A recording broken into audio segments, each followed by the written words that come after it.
Welcome, everyone, to this week's Menlo Midweek podcast. My name is Mark. I'm Phil. And I'm Tim. And we're podcasting, everybody. That's right. Ooh. Tim, you are getting a lot of airtime now with your Menlo Missions podcast, which have been awesome. Oh, thank you. Yeah. Thank you. It's very kind. Yeah, no, it's been really neat to just be able to sit down with such great people. Yep. And everyone you get a chance just to experience a little bit what I get to do. And every time when I'm talking with these amazing people, I'm always wishing, I wish I had more people around me to hear the stories. I know what you mean, man. Yeah. And Phil, I think at this point, people are like, can we get someone else to... No, I'm Yeah, just kidding. honestly. Yeah. Again, next podcast. Yeah. Although we did this podcast, Tim and I, without you when you I know. were on That's right. maternity leave. Yeah. And it felt weird. It felt very weird. Like Tim did great. Yeah. I was sort of the Mark Morinishi, Yeah. like the Kirkland brand, Mark Morinishi in that podcast. So I was trying to keep it moving, but you do far better at that. So I'm looking forward to the three of us. Thank you. And great. I thought it was kind of fun. We were just talking about cruises, and I'm very uniquely curious about if this is a divisive thing. Are you a cruise person or are you not a cruise person? I mean, I think it is pretty polarizing. Yeah. I don't think there's people that are like, I'd take it or leave it with cruises. I Right. think it's this is a thing we'll do forever, or this is a thing I will never do. It doesn't feel like I've ever heard someone have an experience and come back and be like, I'm on the fence. I'm not sure. I need to go on another one. Every cruise take is a hot take. Yeah, I think that's true. So I'm curious if you want to drop us a comment. Yep. Let us know. Yep. Tell us about your cruise Are you experience. a cruise person or not? And if you are, why? And which one do you recommend? Yeah, because I feel like once you're a cruise person, you have very specific preferences You're about very loyal. the cruise line and the area that you do it. And even I've heard people talk yeah. about That makes the sense. specific boat within a specific cruise line, where I'm like, Oh, that's another oh, level. you're on a different That is a different level. So, go, have you been on the new one? No, I've never been on any of them. What are you have specific preferences about that? So, yeah, they do, Awesome. It's great. Yeah. We are in our week 2 of our Cost of Connections series. Speaking about costs and costly cruises, we can just jump right into Cost of Connections. That's right. That's Yes, right. Yeah. like the little jump. Yep. So, Phil, we kicked off our Lenten series. Lent, for those that need a little recap, is the journey we are all taking and following as we're looking at Jesus' last 40 days before he journeyed to the cross. And so we kicked off this Lenten season last week. If you want to see more about that, hear more about that, check that out, because there was a resource that got launched with that, which is awesome. Phil talked about that a little bit in this message as well as last message. And now we are continuing this journey on what it means to follow Jesus and who are we becoming as we are all journeying to his death together and resurrection. That's right. Yeah. Yeah, and hopefully, I mean, even if you haven't started doing the devotional, it's not too late. It's a great resource. You can find it at menlo.church/connect. Yep. You can find it if you just search Menlo Church in the YouVersion Bible app. Yeah. You can do it by yourself or with friends. And hopefully it's just one more layer that helps you experience this season in a fresh way. It's been really cool. I've been going through it. I hadn't seen any of the material beforehand. Sometimes in the past I'd help record some of the videos or help create some of the content. This one I was out of the loop on, which was actually kind of refreshing, because every morning when I'm opening it up, I'm like, oh, there's a new face that I know, which is cool, and awesome content that I'm so proud that our team put together. It is really refreshing, and also it's not just a standard, it feels a little bit fresh in the sense that there's practices that go along with it. There's video elements, there's scripture that you can meditate on, and so if you haven't checked that out yet, you got to. And there's some kind of bonus content that you can find if you follow Menlo Church on Instagram that will supplement the devotional beyond just YouVersion. So if you're using YouVersion, doing it, and then you're scrolling Instagram later in the day, you may find a cool new thing that goes along with whatever you just experienced in the devotional that morning. Yes. So Great. So shout out to that. Shout out to the team that put that together. And now, Phil, let's jump into your message for those that might have missed it. For sure, yeah. So we were in the book of John. You're going to get used to me saying that over the next few weeks. And Jesus is talking with Nicodemus, which is a great name. I mean, super Fantastic solid, name. one of my favorite New Testament names.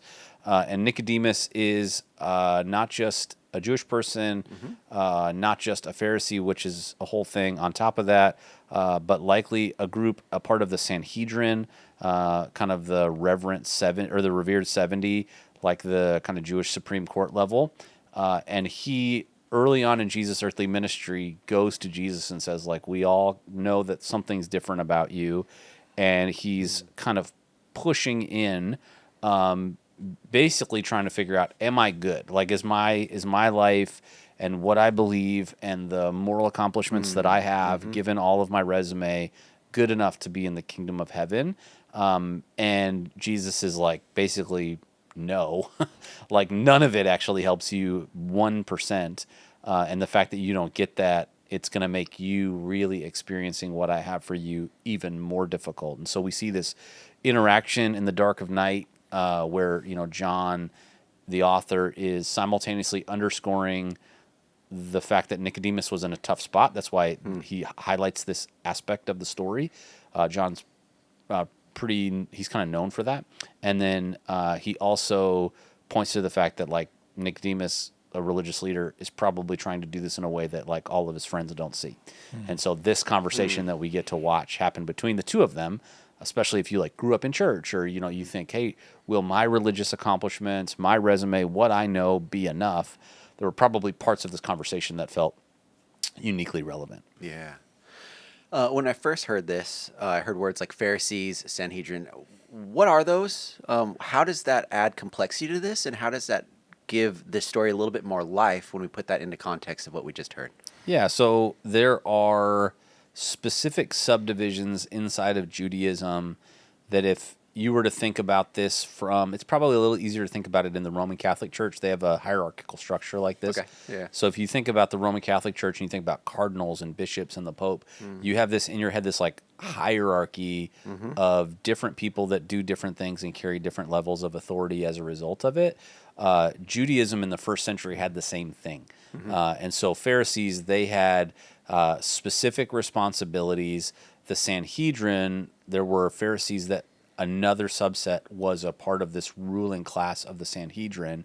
You also, on top of that, had, like, what Pilate was, which was someone that was placed in charge of a group of Jewish people by Rome, because Rome was the civil authority, even though they, obviously Rome was not a Jewish nation. Right. And then there's, like, another group called the Sadducees.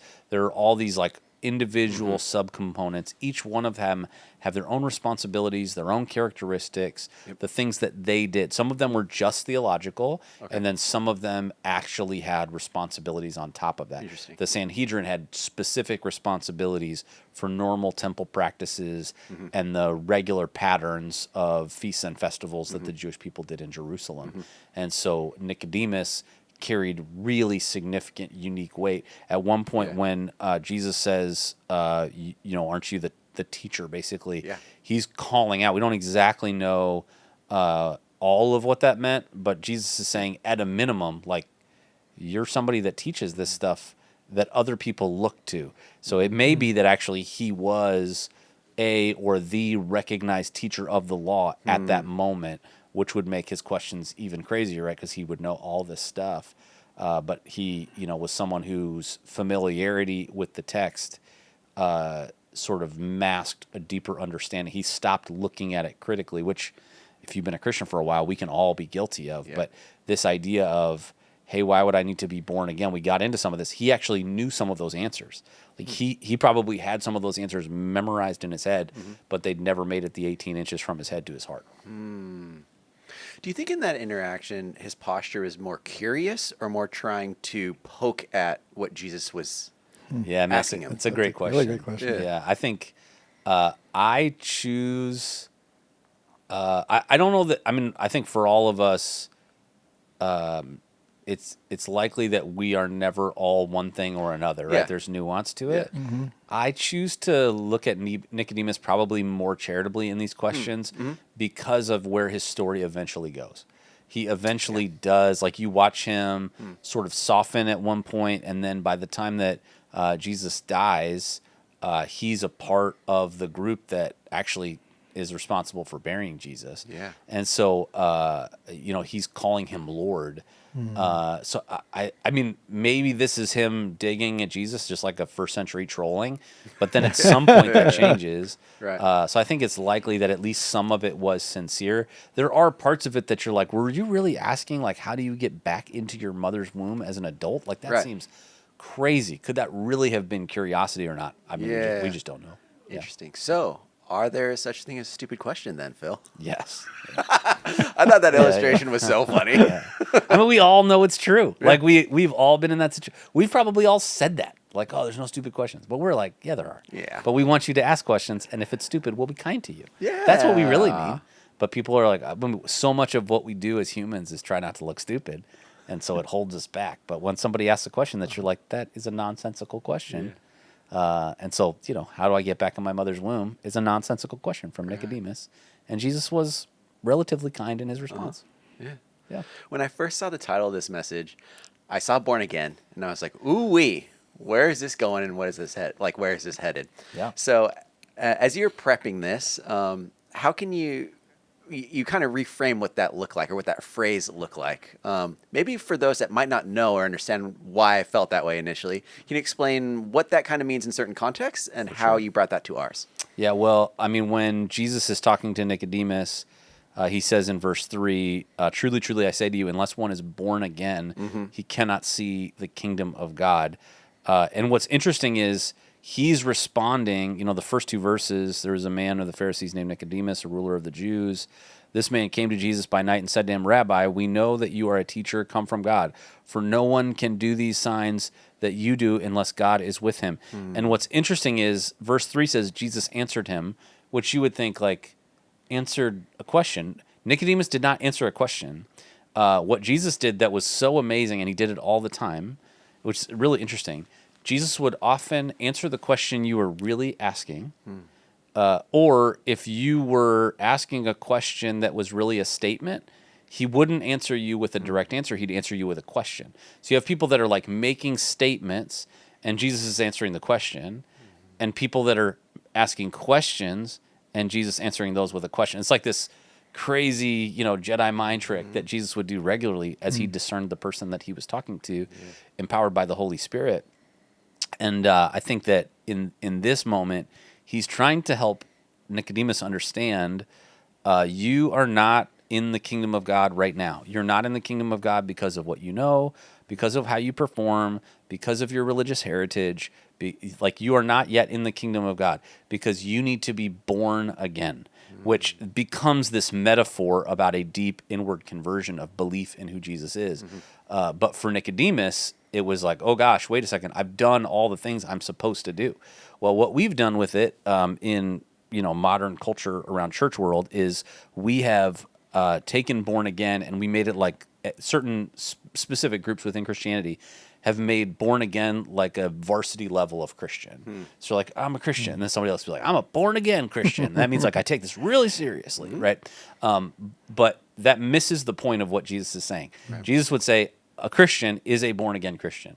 A follower of Jesus who really is a follower of Jesus is a born again follower of Jesus because it's the entry requirement. And that entry requirement is what we would theologically call spiritual regeneration, that God has given us new life. He's given us awareness of the depths of our sin and brokenness, our need of what he's done on our behalf, and the faith, by the way, to be able to trust and believe in him. All that stuff is what it means to be born again. Yeah, that's so great. Yeah. And part of the born again part is not just the belief, but also the action that comes with that. Right. And so as we see Nicodemus kind of trying to balance this idea of belief, but then also trying to live out what it actually means to then follow, it kind of teases at one of our kingdom qualities, which is being an undivided follower. Right. And so, Phil, for those that might have heard, what is a kingdom quality? Can you explain what those are and how this ties in and how we can become a culture or a community that embodies this? Yeah, so, I mean, every church, whether they write these down or not, has a set of things that they think as a church, this specific body, we feel like God has uniquely built us to emphasize these things. Maybe that's because of the staff that you have, maybe because that's the area that you live in, the type of people that are a part of your church. But all those things are sort of combining. That's why you go, oh, this church is like all about adoption ministry. That's their thing, right? That's like one of the ways at that church that they think about what discipleship looks like. Right. So at Menlo, we break those down into 4 kingdom qualities. What I'll say sometimes is, this is our agenda for you, what we believe God's agenda for you is. And so everything at Menlo works backwards from helping you become an undivided follower, an unhurried friend, a sacrificial developer, or a thoughtful witness. And each one of those we have diagnostic questions for and Bible verses that feed into that. But the idea of being an undivided follower is to combat the social pressure that exists in this area of, hey, I maybe can be a follower of Jesus in how I show up on the weekend, or maybe even how I show up with my kids or my spouse. But like at work, I'm going to live disintegrated. I'm going to like show up and be who I need to be. I'm going to be the boss I need to be. I'm going to be the software engineer I need to be. I need to be the venture capitalist I need to be, the professor I need to be, the doctor I need to be. And following Jesus as this like kind of version of what I think that means everywhere else, that doesn't work in this environment. So I check that part of myself at the door and I walk in and just full speed ahead. I'm going to be this person. And what it means to be an undivided follower is to say, no, I'm going to live integrated. That what it means for me to follow Jesus well at home is what it means for me to follow Jesus well at school, at work, with my friends. There should only be one version of me. And so hopefully when we look at something like this, and Nicodemus is not quite asking this question, but I think in some of his conversation is the question, hey, how can I continue to be a Pharisee, continue to be a part of the Sanhedrin, get all the benefits from my current way of thinking, and be a part of the kingdom of heaven as it relates to being connected to Jesus? And Jesus is basically like, you can't. And his message to Nicodemus would be our message too. Hey, Jesus, how can I really follow you, experience this regeneration and renewal, while at the same time being a jerk at work, being mean to my friends at school, being unkind in how I show up as a professor or a teacher, not having compassion really out of self-preservation in my job or other area? How do I do that and follow you? And I think Jesus would say to us, like he said to Nicodemus, you can't. Yeah, that's so good. What else, Phil, when you're kicking this around, what else maybe that you want to include that didn't have enough time to include? Any other illustrations that maybe you wanted to work in but just couldn't? Yeah, I mean, I think that there's kind of unlimited space for illustrations when we talk about what it means to live divided, right? So this idea of like, how do we work backwards from the life that I know I want to live, but I want to do it in a way that allows me to have sort of incompatible inputs to outputs. So, you know, I kicked around some other potential illustrations when I was working on this.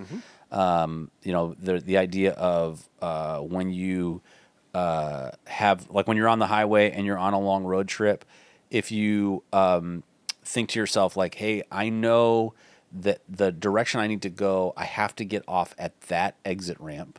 And we've all been in that spot. Maybe this is the way it happens for me. I turn off the prompts, the sound prompts on the turn-by-turn navigation, and I'm like, I don't need that. I can look and read. Yeah. But then when you're traveling for 300 miles on a highway and you get to the end and you're like 0.1 miles away from the exit you're supposed to go on, at that moment you have two choices, right? Like choice one, I'm going to just veer onto that and hopefully get there and not kill anyone. Yeah. Option two, I'm going to pass it, and who knows how long that decision is going to require me to go around. Yeah. And I think that decision point is the point that Nicodemus was at, right? He didn't know, hey, if I stay in this sort of Pharisaical life that's been comfortable, I don't know what it's going to do before I get to come back around to this decision point. But I also know making the decision point right now to follow Jesus is going to be really challenging to my life.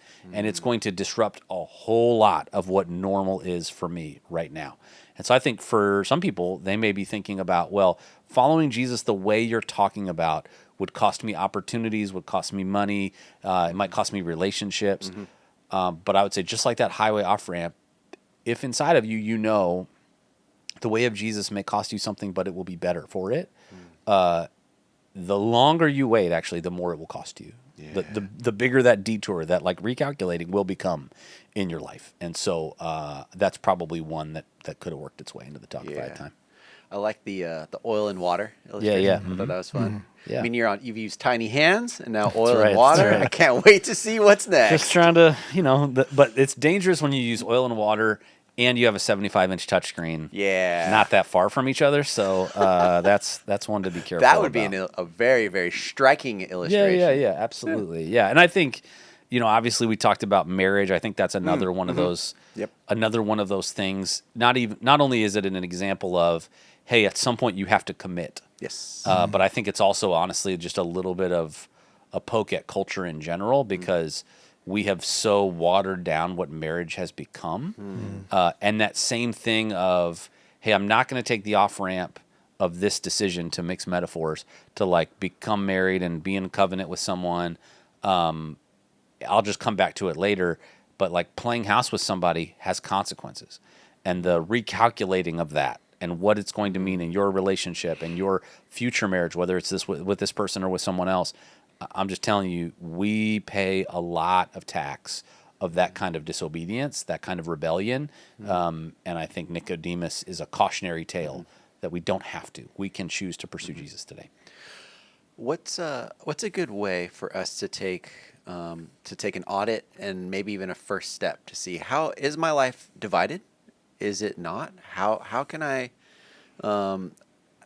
try to step out of this comfort, whether it is, comfort through routine or actual comfort through my needs, or my physical needs are met? Sure. And how can we step towards obedience? Yeah, I mean, it's a great question. I'm going to answer it, and I'm going to let Tim answer it. I would say, Thank you. one of the things that, like I've done in the past that I think can be helpful, it comes from a story of an evangelist that I grew up with. An evangelist, if you're like, what is that? It's a person that like goes around and tells people who Jesus is, usually in the South, and then people maybe make a decision to follow Jesus, and they just keep doing that. Yeah. Kind of like a pastor who has one sermon. It's like kind of what it is. And so a really good guy, his name's David, invested in me when I was young, and he was at a restaurant, and this is just who he was. He was gifted at it. It was crazy. And he has a waitress that's serving him, and he just starts, having a conversation. They get to the end of the meal, and he says to the waitress, hey, so if this napkin represented your life, and he talked a little bit about faith throughout the course of the meal, and he tore the napkin up into a bunch of pieces. He said, if this napkin represented your life, which pieces, if you were going to give your life to God, which pieces of this napkin would you give to God? And she kind of thought about it for a minute, and she's like, well, I think I was going to give my life to God. I'd give him all the pieces. And so David just says, okay, well, no pressure at all, but if you want to do that with me right now, you can. And so she's like, okay, and he thought, oh gosh, what have I just done? And she turns around to walk away, takes 2 or 3 steps, stops, turns back. She's weeping. And he prays with this woman right there at the table of this restaurant to become a Christian, which is, David had stories like that all the time. It was literally who he is. And I think I've modified that for a bit of a spiritual practice. So whether it's a napkin or a piece of paper, if you were to take that piece of paper, maybe just do it. Break it up into a bunch of different pieces. That whole thing represents your life. But how many different roles do you fulfill in your life, right? So that might be husband, wife, son, daughter, student, boss, team member, employee, classmate, right? Like all the different possible things, like soccer player, like all the different possible roles that you fulfill in life. And at one end of the table that you're at, let that represent Jesus and the will that he has for your life. And the other side of the table represent kind of your way apart from Jesus. Yeah. And just put the paper where it would act. Like if you were honest, what's the stuff that would be closer and what's the stuff that would be further from the way of Jesus in your life? And the stuff that's further from Jesus in your life, what would it look like to take proactive steps? Not with all of it, but like one of them. To go, hey, you know what?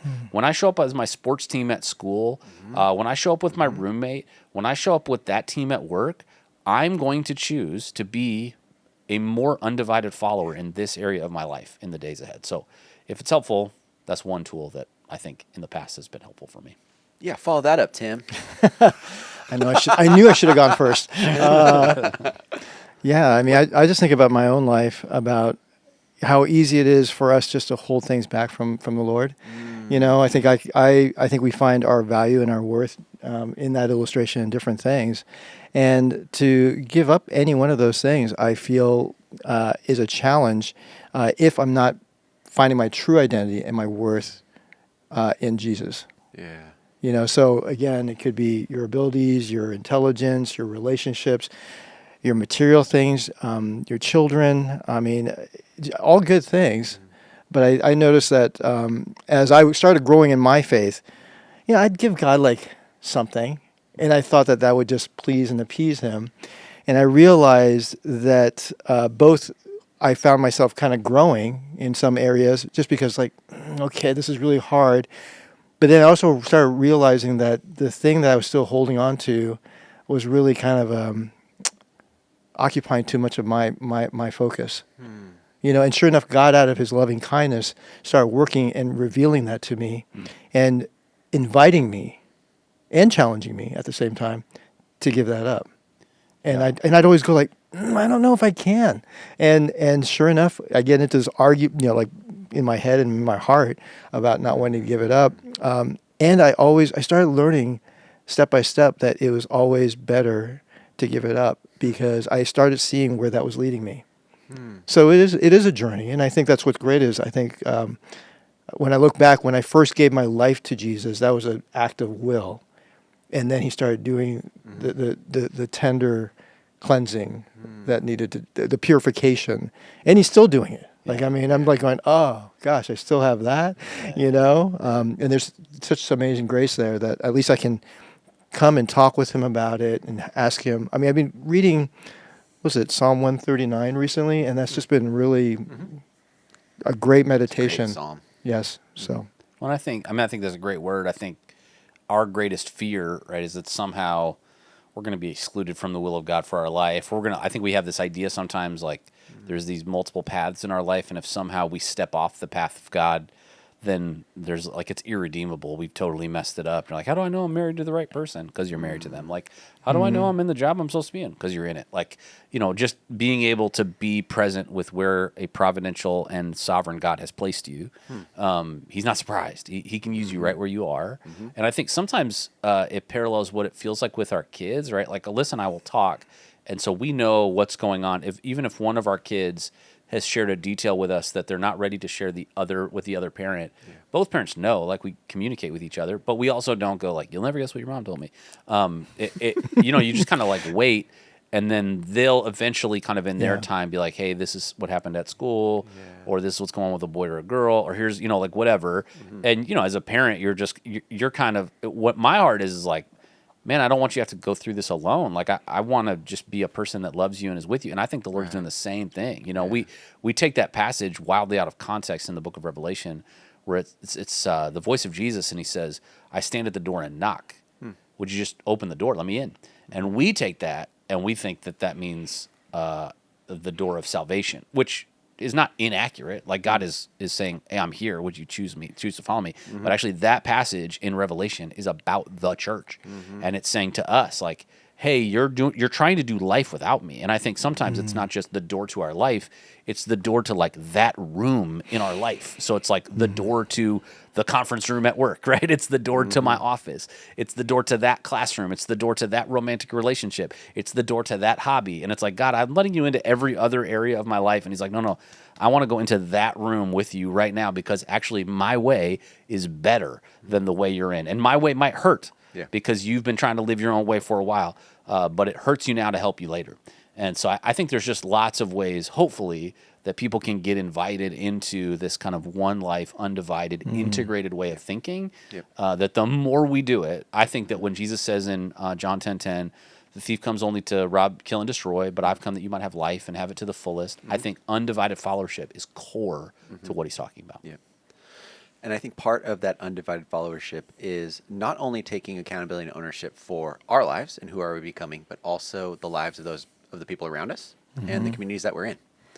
And so I think one of the coolest things, Tim, about your job is you get to interface with so many difference makers just by being in contact with so many of our amazing partners that we're in. And so last week, if you missed it, we did a podcast with Mobilize Love with Christian Wong, who is awesome, by the way. Really cool I'm guy. so glad you got the chance to meet him. Within like 2 minutes of meeting that guy, I was like, we'd hang out, and like that guy's rad. So let's talk a little bit more about maybe if you can highlight that partner specifically and talk about why we're highlighting that partner and how we can help serve others by partnering with something that we have coming up. Yeah, I think if you listen to the podcast and you listen to Christian Wong and his mission and goal and vision, There's just so many things that really align with what we're doing here at Menlo and trying to bring hope to everyone by living out our identity in Christ every day. And I love how Mobilize Love really builds bridges for us as a church to really go into communities that really are under-resourced and really strategically focus on developing and supporting youth and their needs. So that, again, as he shared in the podcast, we're going upstream. We're really trying to tackle issues before they actually happen downstream. And and so I think that this is an opportunity for us as Menlo Church to really share the love of Jesus with our community and invite them to see what God can do, will do when we go out of our comfort zone and really do that act of love. Really put what we're learning. As we're talking about the cost of connections. Mobilize Love makes it really easy, or at least a simple step for us to really be able to reach our neighbor. Yeah, and they do such a great job of being just so thoughtful and kind in how they're actually like getting into the community itself. And I'm just so excited that at the end of this month, we have a race that's coming up where we are going to, all of the proceeds are going to go directly towards helping support Mobilize Love. That's right. So let's talk a little bit more about that. Yeah, so we're going to be hosting a race, and you don't have to be running the whole time. Yeah. We have 5K, we have 1K, so really the whole family can participate. And you can walk, you can run, you can volunteer if you're not into any movement, too much movement. We certainly have opportunities for people to volunteer. And you can, if you're not able to make it that day, because I know a few people that are traveling that day, they're like going, hey, I want to sponsor. I want to donate towards that. So feel free to do that. You can just go to our website. It's menlo.church /for the Bay 5K. And you get all the information right there. Yeah. I also feel like maybe if you want to just donate and not run because you're out of town, for every person that does that, I feel like Tim will run your 5K for you. I will. Because you may not I know will. this about Tim, but he is like, I mean, annoyingly so. You guys are both this way. Great looking dude in unbelievable shape, which is like very annoying to the rest of us mere mortals. So I think 5K, I feel like Tim just runs one of those on his way to coffee every He'll probably morning. run to the 5K and then run home after.